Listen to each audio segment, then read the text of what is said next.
Tagumpay laban sa makakaliwang grupo ang naitala ng mga otoridad matapos matuklasan ang pinagsanib na pwersa ng pulisya at militar ang isang abandonadong taguan ng mga kagamitan ng Communist Terrorist Grupo CTG sa Barangay Olivete, Bungabon, Nueva Ecija.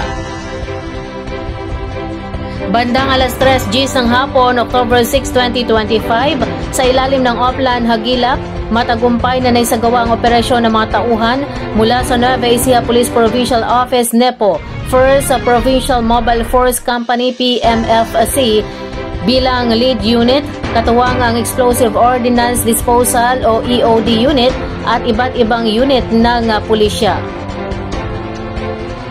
Nasamsam sa lugar ng mga operatiba ang 2 piraso ng hand grenade, isang rifle grenade RG, isang upper receiver ng caliber 5.56 rifle, isang magazine para sa caliber 45, 9 na intravenous IV needles, 100 kapsula ng multivitamins, 30 tableta ng 50 mg losartan, 60 tableta ng 500 mg paracetamol, 10 kapsula ng 500 mg cefuroxim antibiotic at isang piraso ng bandila ng CTG. Ayon kay Police Lieutenant Colonel Roberto D. Agustin, Force Commander ng 1st PMFC, ang pagkaka-recover ng mga naturang kagamitan ay isang malinaw na indikasyon ng pagbagsak ng kapasidad ng mga natitirang kasapi ng CTG sa Nueva Ecija. Patuloy na pinalalakas ng Philippine Carabao Center o PCC ang mga inisyatiba nito upang paunlarin ang kabuhayan sa kanayunan sa pamamagitan ng pagpapalawak ng mga programa para sa mas mataas na produktibidad at mas malawak na market potential ng kalabaw sa lungsod ng Muñoz, Nueva Ecija. Sa nakalipas na 5 taon, nakapagtala ang PCC ng 145,181 genetically improved calves, kung saan 90% ay para sa produksyon ng gatas at karne, at 10% naman ay para sa draft power o pang-araro at iba pang gawaing bukid. Ayon kay PCC Executive Director Lisa Batad, ang tagumpay na ito ay tinatawag niyang Carabao Glow Up, isang makabuluhang pagbabago tungo sa mas produktibo at sustainableng industriya ng kalabaw na tumutulong sa maliliit na magsasaka at nagpapalakas ng mga kooperatiba. Bunga ng pagbabagong ito, tinatayang 12 milyong kilo ng gatas na ang na-produce, 114,380 trabaho ang nalikha at higit pang naipakita ang mahalagang papel ng kalabaw sa seguridad sa pagkain at rural na pag-unlad. Sa layuning mapalawak pa ang positibong epekto, itinutulak ng PCC ang mas malawak na paggamit ng genetically superior carabaos sa mga sakop nilang lugar, na susuporta sa mga kooperatibang pinamumunuan ng mga magsasaka at makikinabang ang libu-libong pamilya.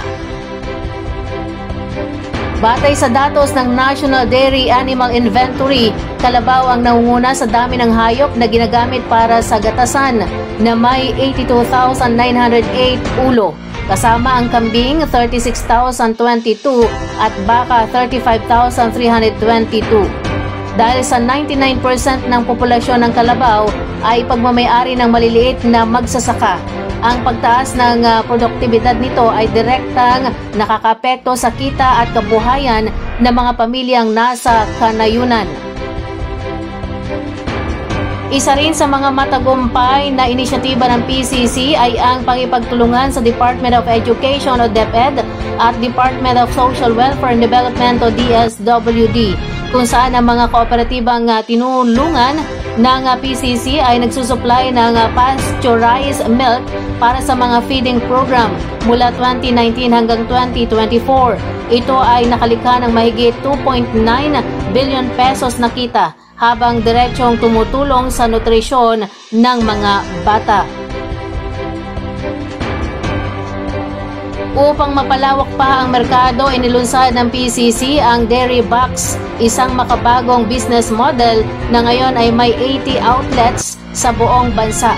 Kabilang ang 18 na itinatag bilang kadiwa ng Pangulo, dairy box na tumatanggap at nagbebenta ng produkto mula sa dairy cooperatives.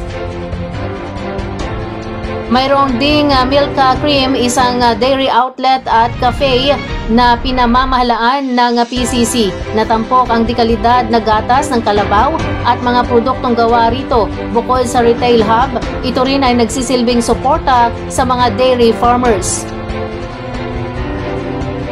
Hindi lamang sa gatas tumututok ang PCC sa pamagitan ng Cara Cuero, isang proyektong binuo sa Central Luzon State University. Ginagawang premium leather products ang mga balat ng kalabaw para sa high-end market na nagbubukas ng panibagong pagkakakitaan para sa mga magsasaka.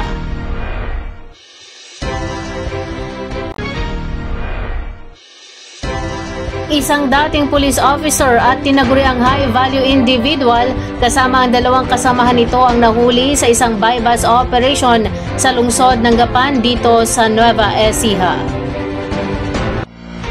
Ayon sa ulat ni Gapan City Chief of Police, Lieutenant Colonel Joel M. De La Cruz, ang dating pulis ay kinilala lamang sa alias na Pipo, 45 anyos, na residente ng Puro 4, Barangay Maburak.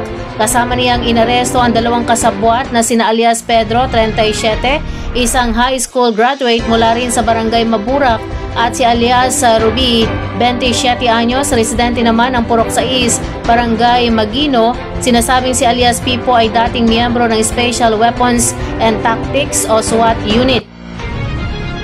Pumasok siya sa serbisyo bilang pulis noong 2005, ngunit nag-awol, absent without official leave habang nakatalaga sa San Isidro Police Station na naging sanhi ng kanyang pagka-dismiss mula sa serbisyo noong 2010.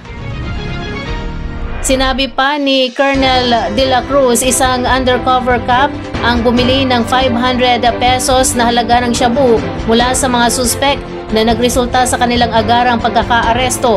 Matapos ang pagkakahuli na recover mula sa mga suspect ang 11 piraso ng plastic na sachet na naglalaman ng shabu na may kabuang timbang na 4.5 gramo at tinatayang nagkakahalaga ng 30,600 pesos. Ang mga suspect ay kasalukuyang nakadetine sa Gapan City Police Station para sa karampatang disposisyon.